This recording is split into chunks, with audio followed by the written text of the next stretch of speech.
is Cheryl with The Maker's Life, and I'm excited to be here again today. Oh, hi lady. Come here. Nope. She's going to bed. Every room I go in, she has a bed. And it's actually time for her to eat, so she's sitting here staring at me. You're going to have to wait till after I'm done. I had this whole intro done earlier and everything filmed, and then I lost it. Oh my gosh. So I have to redo the intro. But here I am. So, my life has been a crazy week yet again. I had decided I was going to do the sourdough bread this week. I had planned on Wednesday or Thursday. And then Ed came in one day and said, hey, let's clean out the RV and get it ready to sell. And I'm like, okay. So I've been after him to do that. So it wasn't like I could say, I'm busy this week. No, I needed to stop what I was doing and help him clean it out. And that's what I did. Took all week. I mean, any of you have RVs? No, you have a whole house inside your RV. So I had to clean it all out and repackage stuff, get rid of stuff or repack it, not package it, because, you know, we're going to get a trailer, so we're going to get something smaller than what we have now, because I don't want to drive the RV, and he needs somebody to help him drive. I'll drive a trailer, because I drive our boat, I tow our boat, and I'm fine with that, but the RV is so big, and I don't want to drive it. So anyway, that's what I've been doing this week, and I'm pooped, but here I am. So I had a friend, one of the viewers, Vicky, tell me she messaged me yesterday and she said, Cheryl, did you know, talking about my sourdough, that you can't do the sourdough, oh my gosh, what's it called? I want to call it cast off. It's not cast off. Well, you take half of your sourdough every day and you get rid of it. Discard. Half of your discard. So you can't take the discard and use it for 14 days. And she said who she'd gotten that from. I said, oh yeah, I follow him too. And yeah, I did know that. But wow, so nice that she wanted to make sure I didn't get sick. Because you can get sick, I guess, from the bacteria that are growing in there. But anyway, I'll link the sourdough guy's YouTube down below, and check him out because he's got a lot of good information, a lot of great recipes. But thanks, Vicky. You saved me from getting sick. That's the best, because I hate being sick. I am not a good sick person. I'm like, leave me alone. Don't talk to me. Don't touch me. But anyway, so what else? So also we've gotten, me, myself, and I, again, have gotten several requests to do a tour of my quilt room. And so I'm going to do that. We're going to do that. In fact, this whole one is going to be about my different areas. Except for, I'm not sure I'm going to get the neighbor's garden to the right of us, because she came down with a kidney infection and she's got a fever in that. So I'm not sure I want to go over there and film and bug her. So I might have to do that another time. But that's our corn and tomato, and that garden has gone wild because when Ed had the TIA, I just kind of didn't pay attention to it. And the other gardens are doing great, as great as could be. We had a lot of gopher problems this year. So, and if any of you have any good, Ed has been trying to trap them and, you know, get rid of them, but man, so many gophers. So our cantaloupe and some of our squash have had real issues this year, but anyway, our peppers are beautiful. So I'm going to do cowboy candy next week. And I'm going to video that along with my sourdough. And then first time I've ever done pickles, like regular pickles. I've pickled lemon cucumbers before, but not pickling cucumbers. So that'll be fun. I'm looking forward to that. So I think that's about it.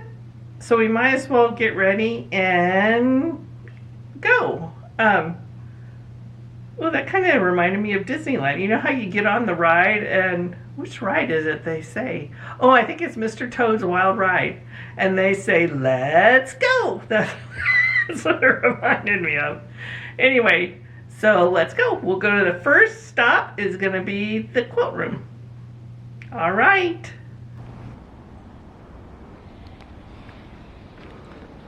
So welcome to the Maker's Quilt Studio. Hopefully I'm not too shaky. But here is an overview of my quilt sewing room. And this originally was our 2-car garage when we moved in. And we turned it into a studio. We have a whole nother garage area, so it didn't make sense to have 2 garage areas. So let's start over. There's the RV getting washed and repaired. Let's start here. So this is all my quilt patterns in a lot of my quilt kits that I have to do, along with some crafting boxes up there. And these were costumes I made for my oldest grandkids, who are now in their 20s. And my granddaughter was, let's see, the Wizard of Oz. So Dorothy, she was Dorothy. And the other 2, obviously, were the Tin Man Scarecrow.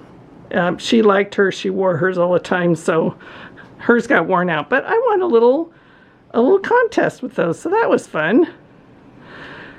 And then here's my wrapping paper and some of my long arm supplies. And then my long arm. It's nice, it's right out in front of the windows. So I have a lot of natural light coming in there. And then down here is just fat quarters and scraps, extra batting. You know, we always need a place for more fabric, especially me. Then I have a little bathroom over here.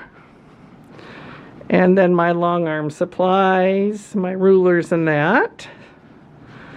And then over there's a sink and my sewing dummy. Not my size anymore, but I keep it. This is my first stitching spot. I generally sit to the left. And then whoever's with me sits to the right. And then I have my projects down there.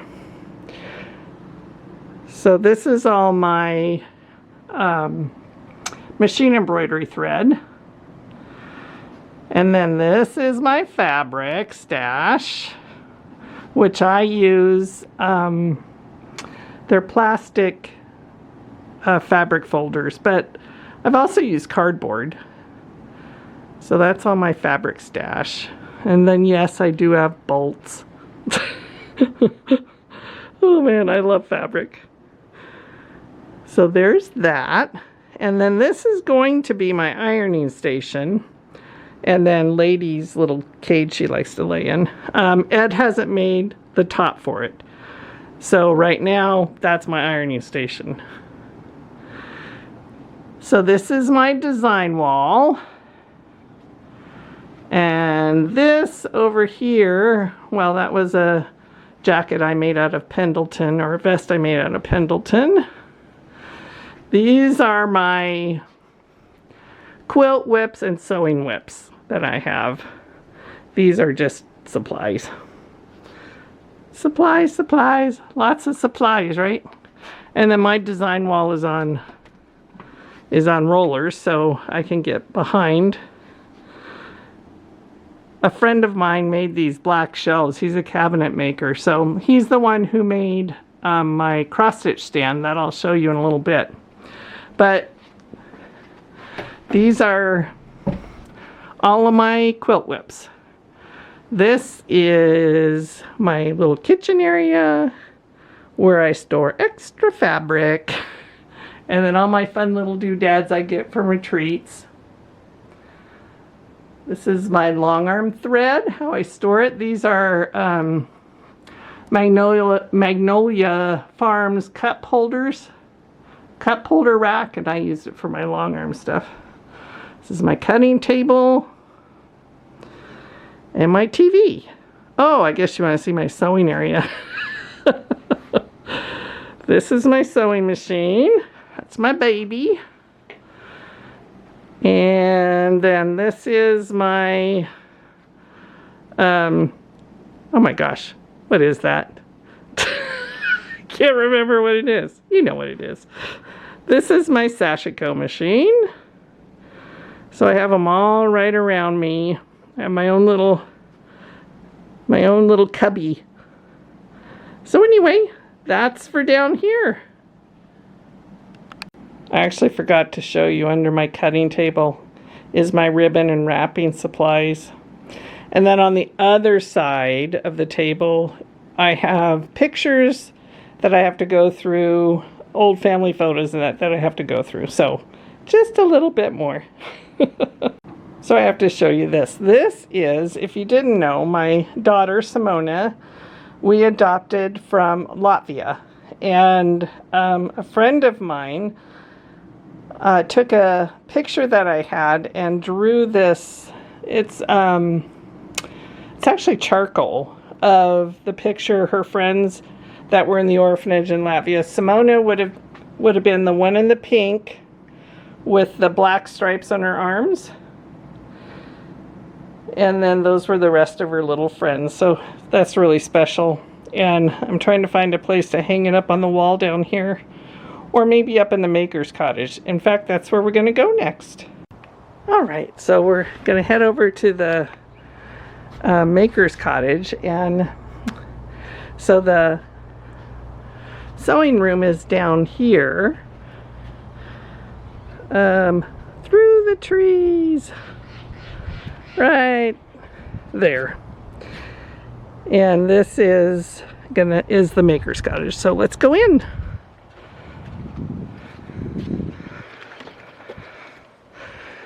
So this is an overview of it. Let the camera adjust a second. There we go. So this was, the people we bought it from, this was their music studio. And we turned it into Colleen's cottage when she lived with us. And now it's where I host our Bible studies and stitch groups. I want to do more stitch groups, but anyway, it's getting there. So, the couch. Lots of places to stitch. And then over here, I have my Lowry stand and a couple of my quilts, my yarn for crocheting, which I don't do much of. And then this is what started the whole thing. This is from Anna. She came over one day and gave that to me. Said, I need to start a channel. These are all my cross stitch patterns. This is an old library shelf. And anyway, it's full of cross stitch patterns. And then this is the table that I sit with friends to stitch at. I got a wool project I'm prepping for. And then the kitchen, you come over, I can make you a latte or regular coffee. And then that's my little ironing station for right now. And this is, I have my, well, I guess I'll show you. Magic, the door's opened. So this is all my thread storage for my cross stitch. And then over on this side, I just have various supplies that we all need for cross stitching. And then this is my wool supply back in here. And then extra chairs just for you. All right, let's head over to my cross stitch spots. Oh, this is another cross stitch spot. So this is my other favorite one. I like to sit in here and watch TV and cross stitch, especially if Ed's watching Hallmark movies. Oh, I can't forget this. A friend of mine, we did a old cross stitch exchange, that things that weren't finished, and so she exchanged this. I got it, I loved it, and then she took it from me and finished it. So thank you, Margaret. Isn't it beautiful? I call him Henry. So Henry greets you on your way out. Okay, so you saw cross stitch spot number 1 and 2. This is number 3. I know it's a little hard. My camera keeps trying to focus. So I have my lamp and my cross stitch stand, my iPad, which I read my pattern from. I always use my pattern keeper. Actually, it's Goodreads, not Pattern Keeper. I used to have Pattern Keeper. So that's cross stitch number 3. This is the one when I sit and watch Ed, or Ed can watch his Hallmark movies definitely in our TV. So, and this is like right across from my kitchen. Oop, my stand's in the way. So there's my kitchen. Dining room, which is a mess. It's full of stuff from the RV I washed and got to pack up. But anyway, this is my cross stitch spot number 3. All right, this is cross stitch spot number 4. And this is where I sit. I sit there and I watch, and Lady lays there. She's literally following me around everywhere, going to her little spots. It's so funny. And then I watch my laptop, my action movies or horror movies. So anyway, this is cross stitch spot number 4. Okay, cross stitch number 5. Ooh, it just look at Lady's literally following me. Is in our bedroom.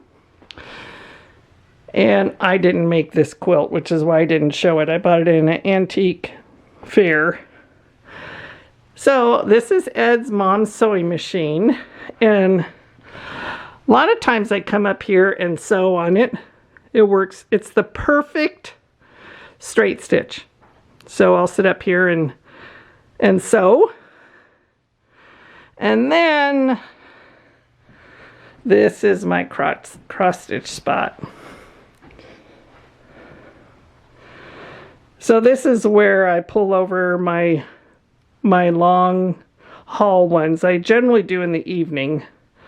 I have a lamp and I sit there and stitch. My iPad, and that's where Lady sits. Okay, this is my final cross stitch spot. I took some cross stitch out this morning and sat here, and so I don't have anything set up because I just bring out what I'm stitching on. But oh my goodness, let me get turned around for the view. So I was sitting here this morning cross stitching and rocking. Isn't it beautiful? I don't know where the horses are. They're normally down there. But anyway, can't beat cross stitching outside in the Pacific Northwest, which will lead me to the garden tours. Here we go. Okay, first off, I have to tell you that I'm going to show you my gardens with a caveat that you don't judge me. Because my gardens have gone wild. I mean, literally. One of them is wild because we put it in, it was growing great, and then Ed had his TIA, and I just lost track of it. So it's really wild. I'll show you that one. Then we also have a chemistry experiment outside. Ed put in a box that is kind of shady. When I show it to you, it'll look like it gets a lot of sun, but Literally it doesn't. So where I put beets and parsnips in it to see how they would do because they're a cold weather crop. I put them in 2 months ago. Yeah, 2 months ago. And wait till you see them. Okay. This is Lady. She comes out here, tries to find shade when I'm out here. My strawberries, which are doing really good on I have strawberries down there. My grandson keeps picking them off, so but look at my lettuce. I mean, my lettuce is the same one that's in the promo. So I'm getting ready to pull it all out. I have some new ones started in there, but they're not doing so good. So I'm getting ready to pull it all out and plant some other stuff. But down here is my celery, and it's going great guns. And then I have Swiss chard and kale in the back, so I'm going to leave those in. And then up here are my herbs, my rhubarb and chives, rosemary, sage, lemon balm, oregano, and lavender. Oh, Archie wanted you to know he was around. And then over here is my chemistry experiment. So I know it looks like, oh my goodness, full sun. No, this is it gets the most sun in the late afternoon. But I mean, these have been in 3 months or 2 months, so I'm not sure. We'll see. Archie. Oh, you're talking to them over there. Okay. Next garden. Okay, garden number 2. Just kidding. This is a TV.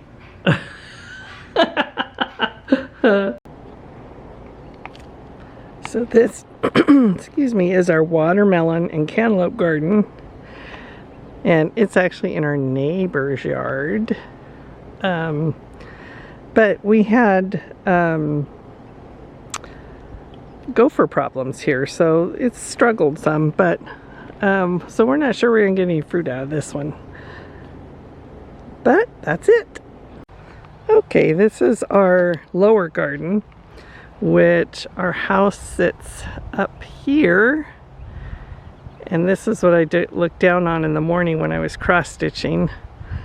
So we got lots of peppers growing. I'll just show you the bottom one first. So peppers. This is what I'm gonna make my cowboy candy out of.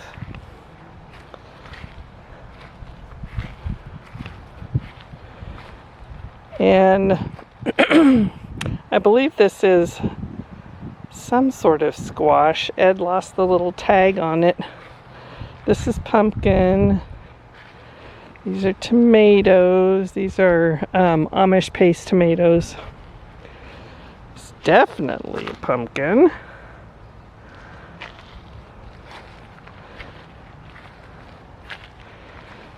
And my eggplants at the end didn't do so great this year for some reason, but they're coming along now. And my green beans, well, they're done. And then those are my zucchini and squash. I know it's kind of jumpy, but I'm on a hill and I don't have a gimbal yet. This is, we had some problems with gophers over here too, so our spaghetti squash, what came in, is probably ready for me to pick. So anyway, and then yes, some cantaloupe down here. You can see cantaloupe. Yeah, we had problems this year with our cantaloupe, but our peppers did great. All right, up to the last one. Okay, so this is what I call my apocalypse room. It's actually just storage under the house, but This is where I store supplies, and then all of my canning stuff is down here. My bulk, I have wheat, berries, and flour, and then also I have a couple freezers, some of my canned stuff. So anyway, that is my apocalypse room, or my canning storage. And we'll head out this way. Okay, that's the end of our tours. I'm sorry I didn't get the last garden in, but I'm not comfortable bugging her. And literally, where we have the garden is right where she sits in her chair, so or her kitchen. So anyway, I just didn't want to put that on there and bug her. And I'm sorry if any of it was too wiggly for you. I know I'm trying to get a gimbal. I did get one gimbal, but it's too heavy for me to hold, so I gotta find something lighter so it'll stabilize the camera more. But thanks for sticking with me in that. And I think my plans next week are cooking. So I'll do videos on cooking next week, and I look forward to it. Excited to see you next time. Thanks for watching, and don't forget to like and subscribe. Bye.